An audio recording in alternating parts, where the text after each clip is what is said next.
Hello friend, उष्मा का chapter आप लोगों ने पढ़ लिया था। उसके बाद विद्युत विद्युत का चैप्टर है। इसके एमसीक्यू पहला क्वेश्चन है, विद्युत धारा मापने के लिए कौन सा उपकरण काम में लाते हैं? विद्युत धारा मापने के लिए अमीटर का प्रयोग करते हैं। Answer is C. पहला का आंसर इज सी। दूसरा का दो विद्युत बल्बों का सामर्थ्य क्रमशः 60 वाट तथा 100 वाट है। दोनों 220 वोल्ट पर कार्य करते हैं। इनके प्रतिरोधों का अनुपात, एक फार्मूला होता है P बराबर VI और एक फार्मूला होता है P बराबर W/T। दोनों कंपेरिजन करेंगे तो प्रतिरोधों का अनुपात R1/R2 इक्वल टू आएगा 100/16। काटेंगे, एक एक जीरो से कटेगा तो 5/3 आएगा। आंसर इज ए, दूसरा का। क्वेश्चन नंबर तीसरा, किलोवाट घंटा मात्रक है। किलोवाट घंटा मात्रक है ऊर्जा का। किलोवाट घंटा मात्रक है ऊर्जा का। आंसर इज सी। 2 ओम तथा 3 ओम के प्रतिरोधों को श्रेणी क्रम में जोड़ने पर तुल्य प्रतिरोध होगा।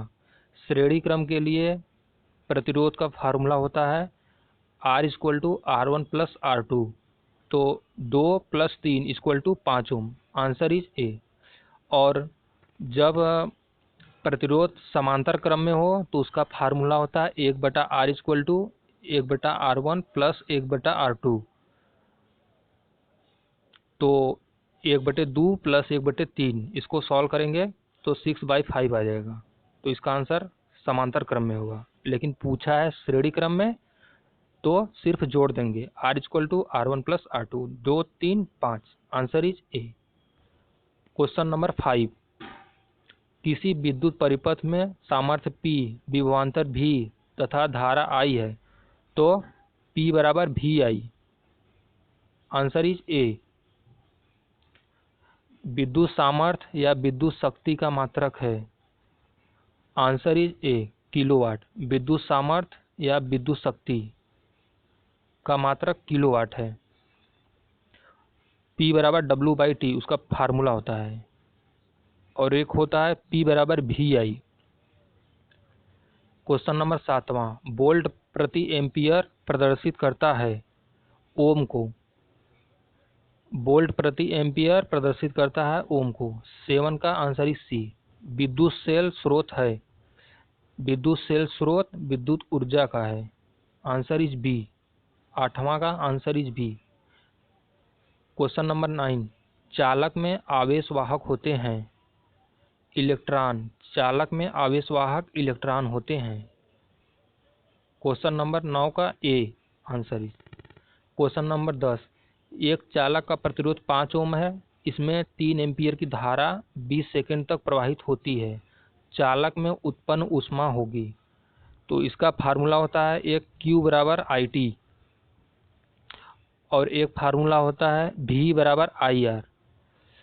तो R बराबर V/I हो जाएगा। और एक फार्मूला होता है Q बराबर IT। तो I का मान इसमें रखेंगे तो काटेंगे तो आंसर इज 900 जूल आएगा। Q बराबर IT और V बराबर IR, यही दोनों फार्मूला के यूज करेंगे तो 900 जूल आएगा। 10वां का answer is A. Question number 11, धारा I प्रतिरोध R के पदों में विद्युत सामर्थ्य का मान होना चाहिए। आंसर इज, धारा I प्रतिरोध R के पदों में विद्युत सामर्थ्य का मान होना चाहिए I²R। Answer is D. 11 का answer is D. Question number 12, joule प्रति सेकेंड मात्रक है। आंसर इज शक्ति का, क्योंकि फार्मूला होता है P बराबर W/T। W जूल मतलब कार्य का मात्रक जूल होता है और समय का सेकंड। तो P बराबर W/T, तो जूल प्रति सेकंड। Answer is B. 12 का answer is B. Question number 13, किसी विद्युत परिपथ में एकांक धनात्मक आवेश को 2 बिंदुओं के बीच स्थानांतरित कराने में जो कार्य करना पड़ता है निम्नलिखित में से किसका मापक है? विभवांतर का मापक है। किसी विद्युत परिपथ में एकांक धनात्मक आवेश को दो बिंदुओं के बीच स्थानांतरित कराने में जो कार्य करना पड़ता है वह विभवांतर का मापक है। 13 का answer is B. Question number 14, volt के अतिरिक्त विभवांतर का एक अन्य मात्रक होता है जूल प्रति कूलाम। वोल्ट के अतिरिक्त विभवांतर का एक अन्य मात्रक होता है जूल प्रति कूलाम। फार्मूला उसका होता है P बराबर VI और एक फार्मूला होता है P बराबर W/T। तो W/T बराबर VI कर देंगे तो वहीं जूल बटे कूलाम आ जाएगा विभवांतर का मात्रक। 14 का answer is C. Question number 15, वास्तव में विद्युत जनित्र ऊर्जा के परिवर्तक की तरह कार्य करता है। वास्तव में विद्युत जनित्र ऊर्जा के परिवर्तक की तरह कार्य करता है। 15 का answer is D. Question number 16, विद्युत प्रतिरोध का मात्रक है। Answer is ohm. विद्युत प्रतिरोध का मात्रक ओम होता है। 16 का answer is C. Question number 17, किसी चालक के सिरों पर विभवांतर 100 वोल्ट है, उसमें प्रवाहित धारा 5 एम्पियर की धारा प्रवाहित होती है, उसका प्रतिरोध होगा। तो फार्मूला लगाएंगे V बराबर IR। V का मान 100 दिया है और बराबर करके I का मान 5 दिया है, 5 इंटू R काट देंगे तो 20 ओम आएगा। Answer is B 17। Question number 18, ampere second निम्नांकित में किसका मात्रक है। एम्पियर सेकेंड विद्युत आवेश का मात्रक है। आवेश का फार्मूला होता है Q बराबर IT।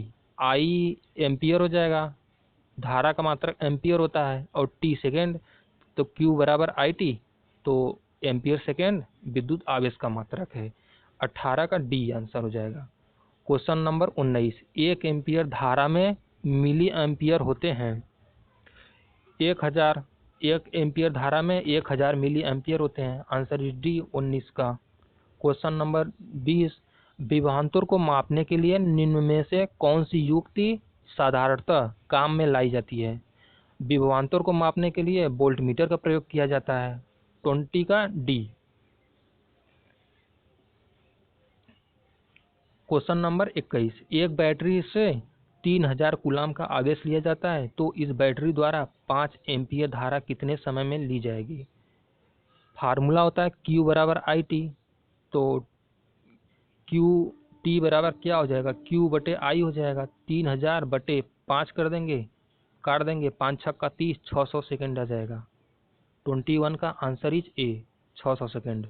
इसको क्वेश्चन को पेन कापी लगाना नहीं है, इसे मुझवानी ही करना है मन में ही। फार्मूला याद रहेगा तो आसानी से सॉल्व हो जाएगा।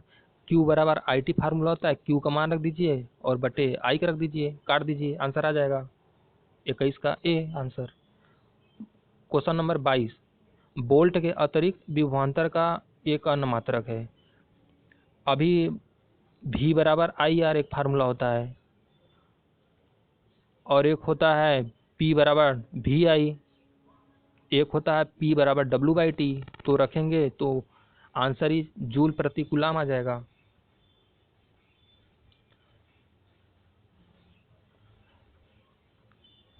क्वेश्चन नंबर 23, हमारे घरों में प्रयुक्त विद्युत धारा होती है। हमारे घरों में प्रयुक्त विद्युत धारा प्रत्यावर्ती धारा होती है। आंसर इज बी, 23वां का बी।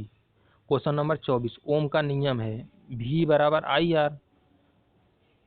आंसर इज डी, 24 का।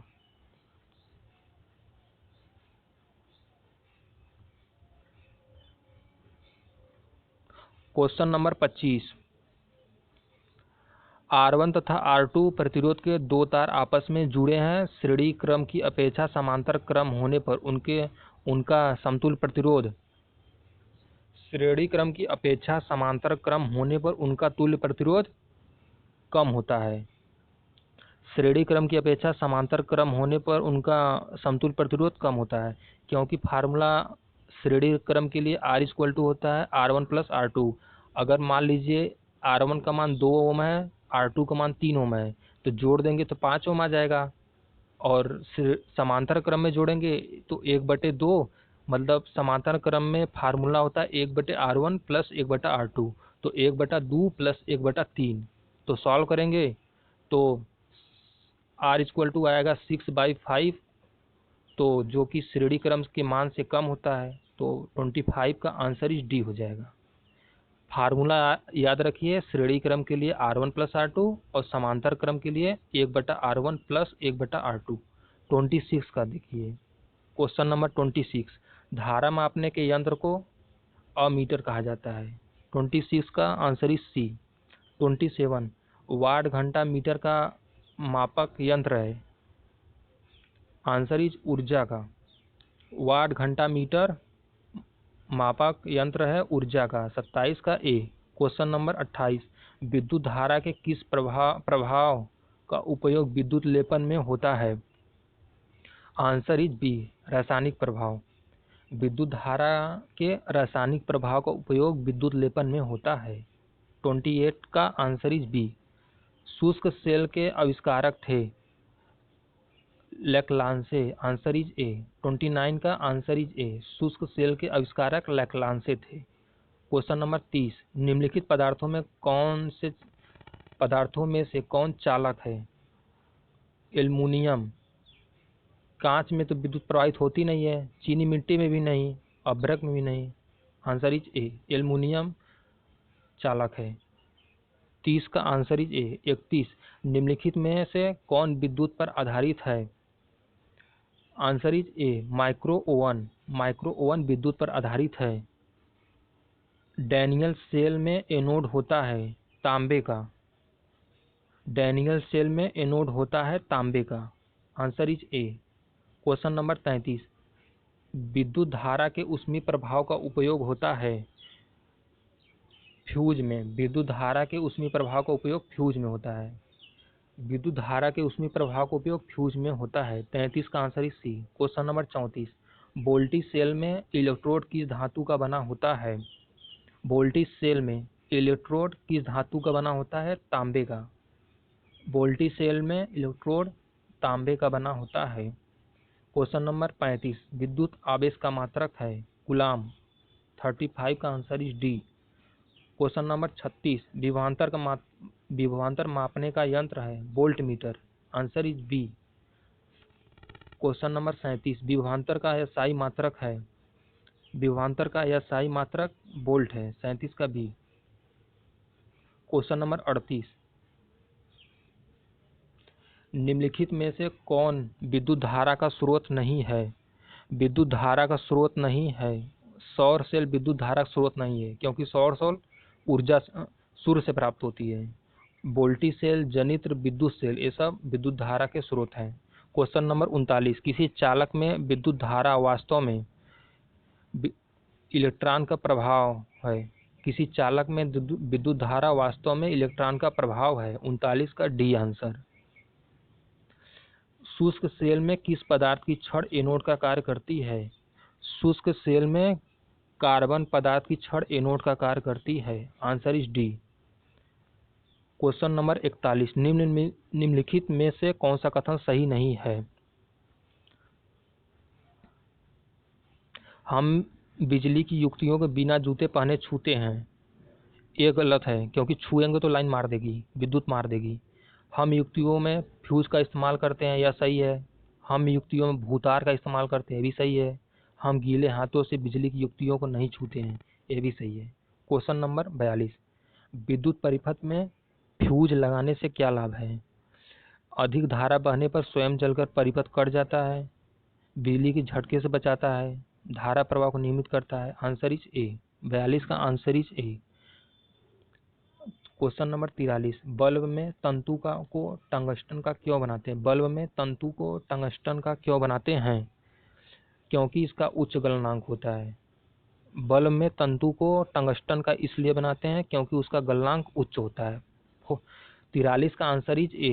क्वेश्चन नंबर 44, शुष्क सेल में विद्युत वाहक बल का मान होता है 1.46। शुष्क सेल में विद्युत वाहक बल का मान 1.46 होता है, इसको याद करना पड़ेगा। 44 का answer is B.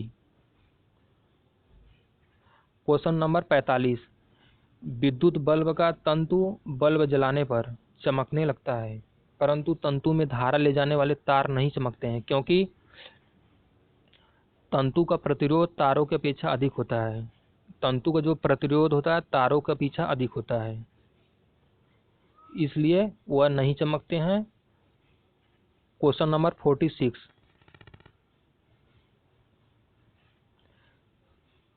Ampere second निम्नलिखित में से किसका मात्रक है? Ampere second. आंसर इज ए, क्योंकि Q बराबर IT, तो I से एम्पियर, T से सेकेंड, तो ए आंसर हो जाएगा 46 का ए आंसर। 47, वे पदार्थ जो अपने में सरलता से विद्युत धारा प्रवाहित होने देते हैं वह चालक हैं। वे पदार्थ जो अपने में सरलता से विद्युत धारा प्रवाहित होने देते हैं वह चालक हैं। 47 का सी आंसर। 48 का निम्नलिखित में से कौन सा कॉम्पैक्ट तथा ले जाने के लिए उपयुक्त होता है? कौन सा कॉम्पैक्ट तथा ले जाने के लिए उपयुक्त होता है? आंसर इज ए, शुष्क सेल। शुष्क सेल कॉम्पैक्ट तथा ले जाने के लिए उपयुक्त होता है। 48 का आंसर इज ए। घरों में वायरिंग में युक्तियों को निम्नलिखित में से किस प्रकार से जोड़ा जाता है? समांतर क्रम में। घरों में वायरिंग में युक्तियों को समांतर क्रम में जोड़ा जाता है। आंसर इज सी, 49 का। क्वेश्चन नंबर 50, विद्युत परिपथ में फ्यूज को किस प्रकार संयोजित किया जाता है? गर्म तार से जोड़ा जाता है। विद्युत परिपथ में फ्यूज को किस प्रकार से संयोजित किया जाता है? गर्म तार से जोड़ा जाता है। 50 का सी। क्वेश्चन नंबर 51, यांत्रिक ऊर्जा को विद्युत ऊर्जा में बदलने वाली युक्ति है? आंसर इज जनित्र। यांत्रिक ऊर्जा को विद्युत ऊर्जा में बदलने वाला युक्ति है जनित्र, क्योंकि जनरेटर जो होता है एक यंत्र होता है उसको, और वह विद्युत पैदा करता है जिसे शादी विवाह में यूज किया जाता है। इसका आंसर इज डी हो जाएगा। क्वेश्चन नंबर 52, स्विच तथा फ्यूज के तारों से किस प्रकार धारा के झटके से बचा जाता है? इनको चीनी मिट्टी या प्लास्टिक से बनाया जाता है। स्विच हो गया, फ्यूज हो गया, उसको चीनी मिट्टी से बनाया जाता है जिससे झटके से बचा जाता है। 52 का answer is A. Question number 53, निम्नलिखित में से किस सेल को पुनः आवेशित किया जाता है? सीसा संचायक सेल को पुनः आवेशित किया जाता है। 53 का आंसर इज डी, सीसा संचायक सेल को पुनः आवेशित किया जाता है। क्वेश्चन नंबर 54, भारत में प्रत्यावर्ती धारा की आवृत्ति क्या है? 50 हर्ट्ज है। भारत में प्रत्यावर्ती धारा की आवृत्ति 50 हर्ट्ज है। 54 का answer is C. Question number 55, पुनः आवेशित सेल के संयोजन को कहते हैं? पुनः आवेशित सेल के संयोजन को स्टोरेज बैटरी कहते हैं। क्वेश्चन नंबर 56, विद्युत परिपथ में इलेक्ट्रॉन की गति होती है ऋण से धन की ओर। विद्युत परिपथ में इलेक्ट्रॉन की जो गति होती है ऋण से धन की ओर। 56 का answer is B. Question number 57, निम्नलिखित में से कौन सा यंत्र परिपथ में अधिक धारा बहने पर स्वतः बंद हो जाता है? एमसीवी। 57 का बी, घरों में लगाया जाता है। कौन सा यंत्र परिपथ में अधिक धारा बहने पर स्वतः बंद हो जाता है? एमसीवी, क्योंकि वहां से सारी विद्युत कट जाती है। 57 का बी आंसर। क्वेश्चन नंबर 58, धारा की इकाई है? धारा की इकाई एम्पियर है। 58 का डी। क्वेश्चन नंबर 29, सीसा संचायक सेल को किसने प्रतिपादित किया? सीसा संचायक सेल को प्लांटे ने प्रतिपादित किया। सीसा संचायक सेल को प्लांटे ने प्रतिपादित किया। 59 का answer is C. Question number 60, विद्युत बल्ब की वायु को पूर्णतः निकाल दिया जाता है? विद्युत बल्ब की वायु को पूर्णतः निकाल दिया जाता है जिससे टंगस्टन तंतु का ऑक्सीकरण न हो पाए। विद्युत बल्ब की वायु को पूर्णतः निकाल दिया जाता है जिससे टंगस्टन तंतु का ऑक्सीकरण न होने पाए। 60 का बी आंसर इज एक बी। 61 का, टार्च सेल में निम्नलिखित में से कौन सा ट्रांसफॉर्मेशन होता है? 61 का answer is D. Torch cell में रासायनिक ऊर्जा का विद्युत ऊर्जा में ट्रांसफॉर्मेशन होता है, क्योंकि टार्च सेल में वो रासायनिक चीज भरे होते हैं, वह विद्युत ऊर्जा में परिवर्तित करता है, इसलिए टार्च सेल में रासायनिक ऊर्जा का विद्युत ऊर्जा में परिवर्तन होता है। क्वेश्चन नंबर 62, साधारण सौर सेल का वेफर बना होता है? 62 का सिलिकॉन का साधारण सौर सेल का वेफर सिलिकॉन का बना होता है। 62 का answer is C. Question number 63, निम्नलिखित में से कौन सा कथन सही नहीं है? विद्युत धारा हृदय की मांसपेशियों को सिकोड़ देता है। विद्युत धारा मांसपेशियों को नष्ट कर देती है। बिजली के झटके से मृत्यु भी हो सकती है, ये भी सही है। विद्युत धारा हमारे शरीर की कोशिकाओं को नष्ट कर देती है, ये भी सही है। विद्युत धारा हृदय की मांसपेशियों को सिकोड़ देती है, ये गलत है। 63 का answer is A. Question number 64, विद्युत लेपन में उस वस्तु को जिस पर धातु लेपित होनी है बनाया जाता है। कैथोड। विद्युत लेपन में उस वस्तु को जिस पर धातु लेपित होनी है कैथोड से बनाया जाता है। 64 का आंसर इज ए। 65, एक साधारण जनित्र में स्थायी चुंबक का उपयोग किस रूप में होता है? घूर्णक रोटर के रूप में होता है। एक साधारण जनित्र में स्थायी चुंबक का उपयोग घूर्णक रोटर के रूप में होता है। 65 का answer is A. Question number 66, विद्युत लेपन में लेपित होने वाली धातु को बनाया जाता है। एनोड का। विद्युत लेपन में लेपित होने वाली धातु को एनोड से बनाया जाता है। 66 का आंसर इज बी। 67 का एक 64 वाला था, विद्युत लेपन में वस्तु को जिस धातु पर लेपित होनी है वह कैथोड द्वारा बनाया जाता है, कैथोड बनाया जाता है। और इसमें क्या है, विद्युत लेपन में लेपित होने वाली धातु को एनोड बनाया जाता है। 67 का ऊष्मा का तंतु किसका बना होता है? ऊष्मा का तंतु क्रोमियम का बना होता है। 67 का डी, ऊष्मा का तंतु क्रोमियम का बना होता है। क्वेश्चन नंबर 68, निम्नलिखित में से कौन सा विद्युत का सुचालक है? आंसर इज सी, तांबा। तांबा विद्युत का सुचालक है, जबकि प्लास्टिक लकड़ी विद्युत का कुचालक है। क्वेश्चन नंबर 69, कृत्रिम उपग्रहों में किस प्रकार का सेल प्रयुक्त होता है? सौर सेल। कृत्रिम उपग्रहों में सौर सेल प्रयुक्त होता है। 69 का answer is D. Question number 70, पुनरावेशनी बैटरी का आविष्कार किसने किया? गैस्टन प्लांटे ने। पुनरावेशनी बैटरी का आविष्कार गैस्टन प्लांटे ने किया। Answer is B. Question number 71, शुष्क सेल में एनोड बना होता है। शुष्क सेल में एनोड कार्बन का बना होता है। Answer is B. 71 का answer is B. Leclanche cell को और क्या कहा जाता है? लेखलांसीय सेल को शुष्क सेल कहा जाता है। 72 का आंसर इज सी। लेखलांसीय सेल को शुष्क सेल कहा जाता है।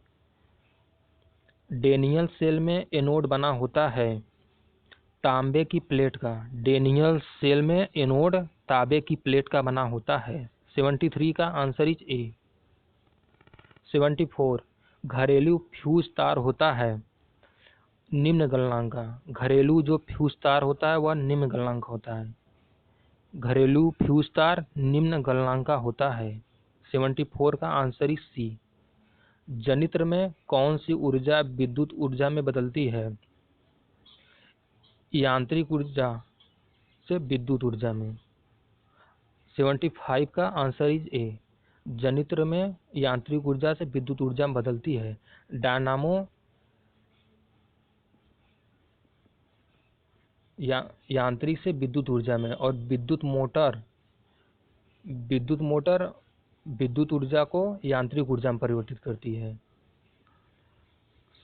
जनित्र में कौन सी ऊर्जा विद्युत ऊर्जा में बदलती है? यांत्रिक ऊर्जा। 75 का ए। 76 का विद्युत चुम्बकीय प्रेरण की घटना का उपयोग किसमें होता है? विद्युत जनित्र में। विद्युत चुम्बकीय प्रेरण की घटना का उपयोग विद्युत जनित्र में होता है। 76 का आंसर इज सी। 77 का संचायक बैटरी में कौन सी ऊर्जा विद्युत ऊर्जा में बदलती है? रासायनिक ऊर्जा। संचायक बैटरी में कौन सी ऊर्जा विद्युत ऊर्जा में बदलती है? क्योंकि संचायक जो बैटरी होती है उसमें रासायनिक चीज भरे होते हैं, रासायनिक पदार्थ भरे होते हैं, तो वह विद्युत ऊर्जा में परिवर्तित कर देती है। तो 77 का answer is A. Thank you so much. पिछले वाला सारा वीडियो देख लीजिएगा जिससे तैयारी और बेहतर हो पाए और आगे के लिए कक्षाएं कल जारी होंगी। Thank you so much.